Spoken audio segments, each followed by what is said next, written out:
Às vezes, o fim de uma história começa com um simples pedido. Você pode apagar isso. O que parecia apenas mais um fim de semana comum virou o estupim de uma reviravolta digna de novela, com traição, silêncio, vingança e um bolo com uma mensagem que ninguém esqueceria. Essa é a história de um casamento que desmoronou em silêncio até explodir em plena sala de escritório, sob os olhares de uma plateia incrédula. E tudo começou com uma desconfiança. Ou talvez com o bolo. Acho que eu estraguei tudo. Ou foi o bolo. Sou um homem de 32 anos, casado com minha esposa de 35 anos, e parece que no último ano, ela se tornou uma completa estranha. Quando nos conhecemos, ambos já estávamos estabelecidos, e no início parecia que compartilhávamos os mesmos valores. Fiz um curso técnico e aprendi um trabalho bem específico. Trabalhei em empregos ruins no começo até provar meu valor e construir uma reputação na área de programação, a ponto de minhas referências superarem minha formação acadêmica. Minha esposa tem pós-graduação e trabalha em uma posição gerencial. Isso criou, o que pensei na época, uma leve tensão amigável. Logo no começo, eu reclamava da gerência média, via como um obstáculo entre mim e a conclusão das tarefas. Minha esposa via a gerência média como necessária para direcionar pessoas e recursos. Pessoalmente, eu tive uma sequência ruim de gerentes que achavam que desenvolvedores de código eram peças modulares e substituíveis. Estabeleciam prazos absurdos, prometiam recursos aos clientes, etc. Sempre que eu contava a ela a próxima besteira que meu gerente tinha feito, ela sempre ficava do lado dele. Detalhe, ela nunca o conheceu. Ele enxerga coisas que você não vê, ela dizia. Depois de cerca de um ano de namoro, aprendi a parar de contar sobre o meu dia no trabalho, a menos que envolvesse folgas ou aumentos. Sempre senti que ela guardava um certo ressentimento pelo fato de eu não ter voltado à faculdade para um bacharelado ou pós. Ela insistia nisso no começo, antes do casamento, mas quando mostrei os números, empréstimos, dívidas, ela desistiu. Estávamos relativamente livres de dívidas quando nos casamos. Como disse, tínhamos um poder aquisitivo bem semelhante. Cerca de 2 anos atrás, comecei a trabalhar em uma empresa cujo dono falava diretamente comigo. Ele via meu valor e meu potencial. Hoje ganho 50% a mais que minha esposa, e meu gerente é alguém com quem trabalho bem. Embora ele não seja um líder técnico, ele representa bem o papel. Eu diria que ele sabe ficar fora do meu caminho, mas isso sou adversarial. Ele é um excelente supervisor. Os primeiros 4 anos de casamento foram ótimos, no geral. Eu não reclamava dos gerentes do trabalho, e ela não insistia para eu gastar milhares num diploma e numa dívida. Nos divertíamos, saíamos várias vezes por mês, tínhamos hobbies em comum, cozinhávamos juntos, líamos livros, víamos filmes. Quando começou o lockdown, os dois passaram a trabalhar de casa. Nossa casa é muito boa, com 3 quartos extras caso decidíssemos ter filhos. Um já era meu escritório. Quando começou o lockdown, transformamos o segundo no escritório dela.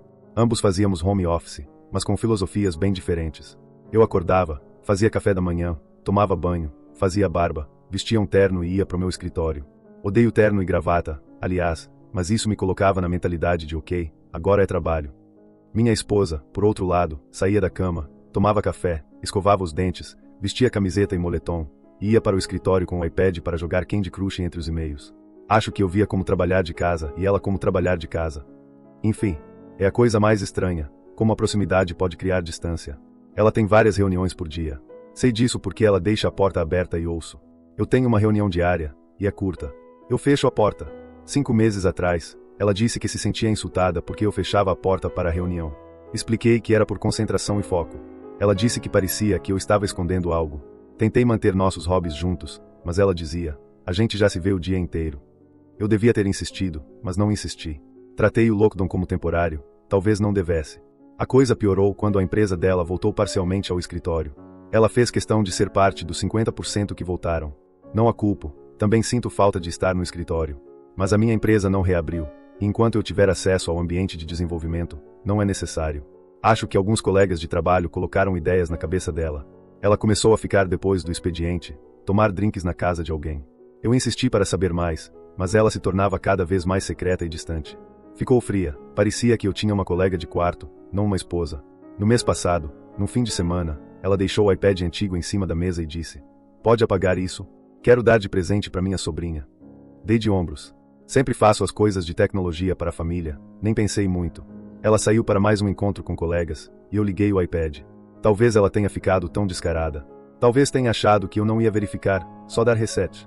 A questão é, eu verifiquei. E vi o aplicativo de mensagens dela.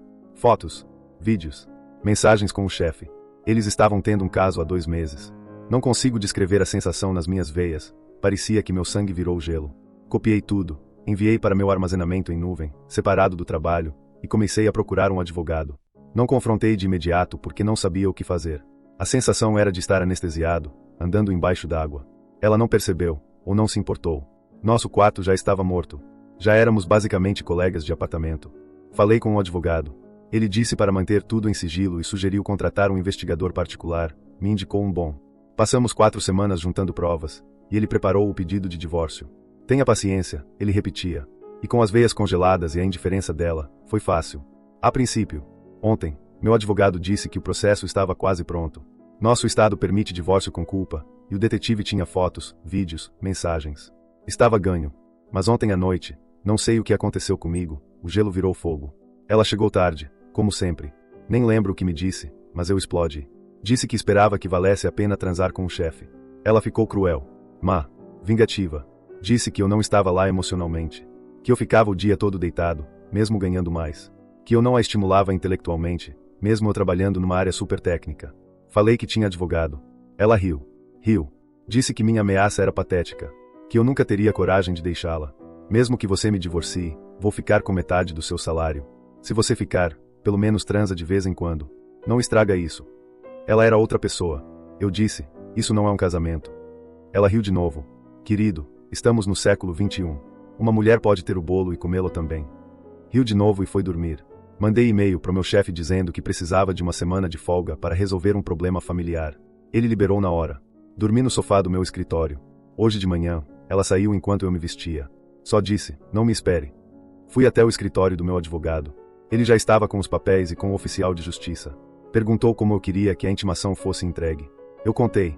Meu advogado, abençoado, riu e disse, é melhor não.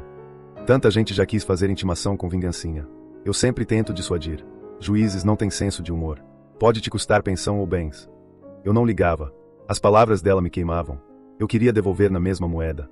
Ele tentou me convencer, mas viu que eu estava sério. Cedeu. O oficial ouviu meu plano. Riu também. Você é meu herói. Tive que fazer um pedido especial, com taxa de urgência, e mandei o oficial buscar e entregar junto com os papéis no trabalho dela. Ele me contou depois o que aconteceu. Chegou ao escritório dela com uma caixa grande e os papéis. Ela estava conversando e rindo com colegas. Ele perguntou o nome. Ela confirmou. Ele colocou a caixa numa mesa próxima e abriu. Era um bolo. Aqueles personalizados com imagem comestível no glacê. A imagem, minha esposa e o chefe dela se abraçando. Roupas, mas óbvio. A mensagem. Aqui está seu bolo. Comam. Escrito em glacê acima da imagem. Ele colocou os papéis ao lado do bolo. Você foi intimada. O que aconteceu depois? Um grito. Pelo menos 8 pessoas viram o bolo. Ela surtou e deu um tapa no bolo. Caiu no carpete, imagem ainda visível. Vários colegas começaram a criticá-la. Ela chorava e gritava. O oficial saiu rapidamente. Meu celular explodiu. Mandei para a caixa postal. Não li as mensagens. Ela não voltou para casa. A mãe dela mandou mensagem dizendo que ela está lá por enquanto.